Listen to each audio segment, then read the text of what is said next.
Okay, welcome to our YouTube exhortation page. And this exhortation is brotherly love, is moving into brotherly love. Now, a very interesting thing is one of the most incredible prophecies that I've ever seen about the last days was from a woman who actually attempted suicide. And in 1979, and the Lord showed her many marvelous things of the future to come and showed her how she was wrong in what she thought about life. She was wrong in what she about the bitterness and hatred toward her father, and corrected her in many things. And but what really stands out amazingly in this is that she described two great buildings falling, collapsing, and a gigantic cloud of dust and heat and papers flying. And she saw a woman with a child in tow and hundreds of people fleeing from it, and it's all coming down. And she was standing there watching it happen right in front of her face, 1979. And she saw the World Trade Centers fall. And then I read a report of hers on the day that 9/11 happened. It threw her back right into it. She saw it again. And she said, there I was. I'm standing there. I'm watching it happen. And she's looking for that woman in all the news stories she can find because she knows for sure she's there, and she wondered if the little girl made it out. She also said that at a certain point in time that there would be camps of light, mostly on the West Coast. She didn't know why, but mostly on the West Coast, and that these camps of light were people that had this extraordinary thing. They loved one another more than themselves. They had a love that was phenomenal. And she said it was she couldn't understand it. She came from a terrible background, terrible upbringing, nothing but bitterness, hatred, and self-serving in her life. That's why she killed herself. And the Lord turned it around and showed her this group, or these groups of people, all up down the West Coast and in the Midwest, some, a few on the East Coast, but mostly on the West. And she said they preferred somebody else over themselves.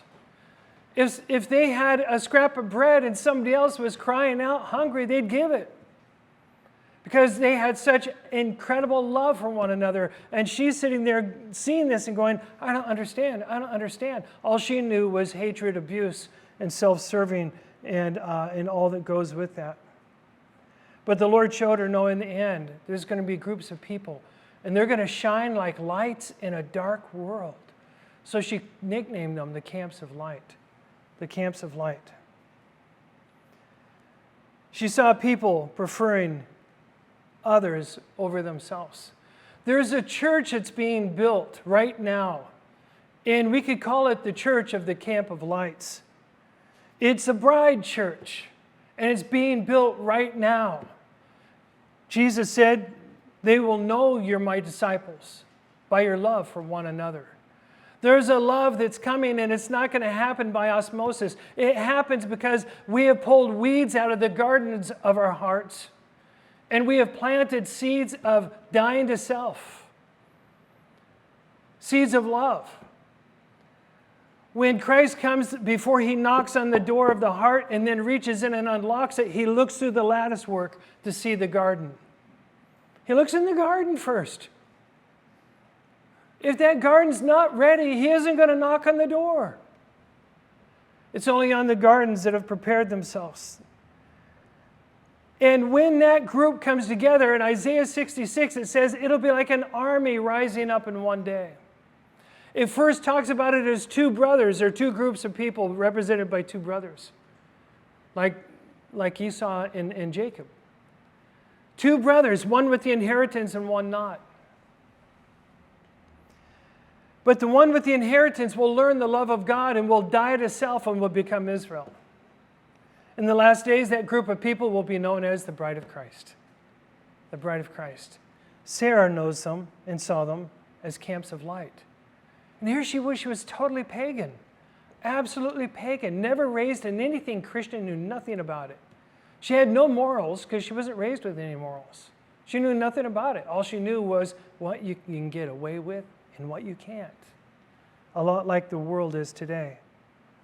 Let's turn to 1 Chronicles Chapter 29, verses 15 through 18. I'm going to read from Rotherham's, a little more clear in these verses. It says, For sojourners are we before thee, and strangers. Like all our fathers, like a shadow, are our days upon the earth. And there is no hope. There is no hope in the natural.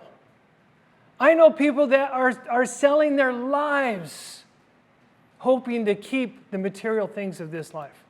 They're selling their lives and just hoping that they will skim through and the scourge will pass them by.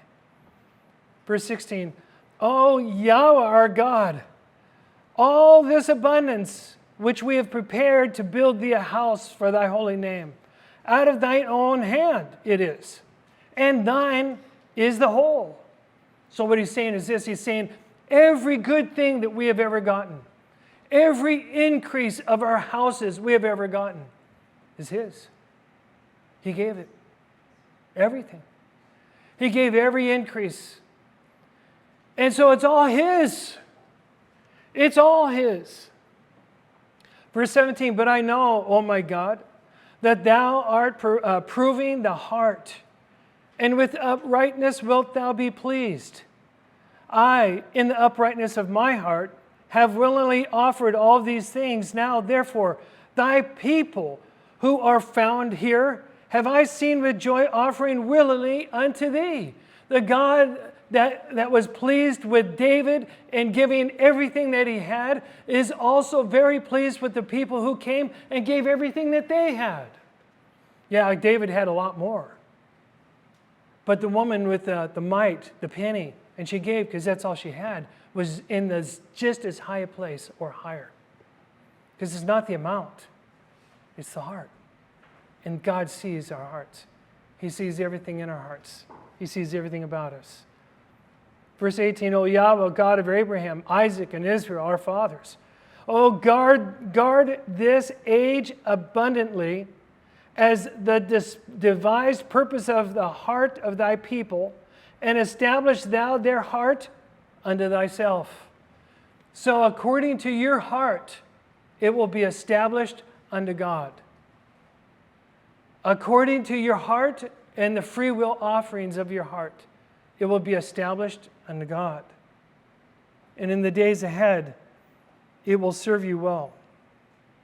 With that, Galatians chapter 6, verses 7 through 9. The beast is failing the economy. The beast is tearing the economy up. Like we had shown earlier, you're welcome to show that again, Paul. Gas now in California, $8.49 a gallon. $7.49 a gallon for regular. It's going through the roof. It's happening fast. And yet, in the days ahead, when God calls upon you to show the love of God, is it just in word, or is it also going to be in deed?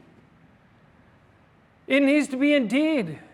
I'm ready to give out the love of God. I always have been. Y'all know that. I'm ready in word, in spirit, and in deed.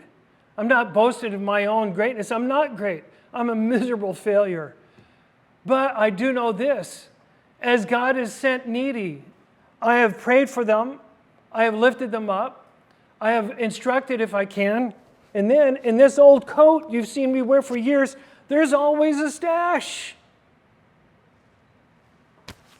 It's always been there. Ask any of these guys. That's where I pull it out from. I bought a brand new pair of shoes from there.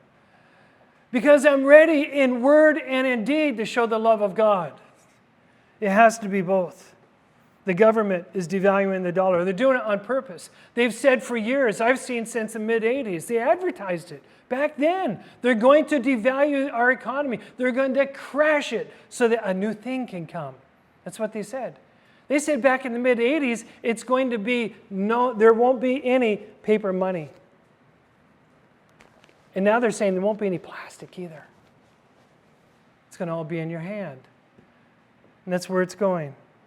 But only after they've devalued our money so badly, everybody will be beholden to the government for everything. That's why now they're saying, get used to not owning anything. Because the government is going to assume everybody's loans. They're going to take your loan. And your money is going to be gone because the bank's going to confiscate it in order to keep the bank solvent. So once your money's gone and they assume your loan, then you don't own your house anymore. And they have long said that they plan on putting strangers, foreigners, in our homes. Well, they will legally be able to. Unless you own your home outright, they will legally be able to.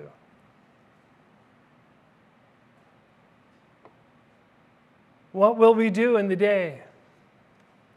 What will we do in the day that somebody comes to our house or comes to the church and says, help me? Will we just have something to say to them, or will we have something to give?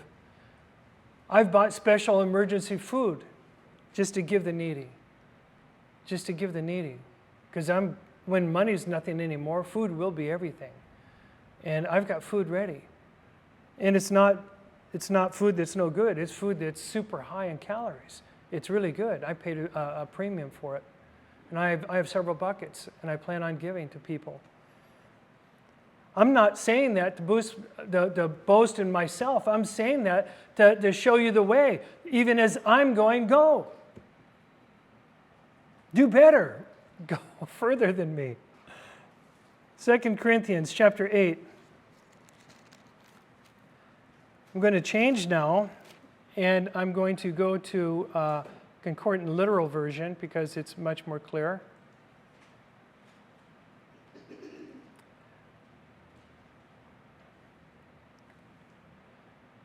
Isn't it amazing? I'm standing this far away and I can read this. It's just, I'm still just getting a thrill out of being able to see. Okay. 2 Corinthians chapter 8, starting at verse 1. Moreover, we make known, I'm still in Rotherham's. I wanted to use Concordant Literal because it's more clear. Now, we are making known to you, brethren, the grace of God, which has been bestowed in the ecclesias of Macedonia. Verse 2, for in a test of much affliction, the superabundance of their joy and corresponding depth of their poverty superabounds to the riches of their generosity.